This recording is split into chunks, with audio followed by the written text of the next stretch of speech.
After treatment తర్వాత మీ opinion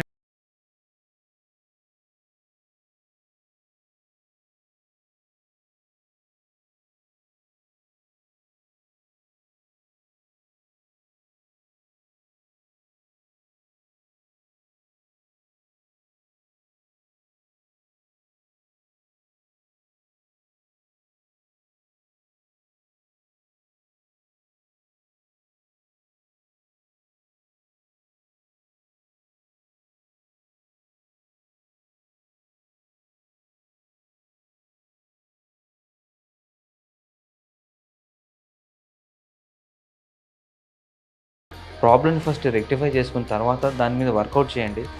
work out చేసే విధంగా మీరు ముందుకు రాగలిగితేనే దాని మీద వర్కౌట్ చేయగలచ్చు. కాబట్టి చెప్పినట్టు వినండి. హ్యాపీగా ట్రీట్మెంట్ కంప్లీట్ చేసుకొని get your self better. Thank you so much for watching this video.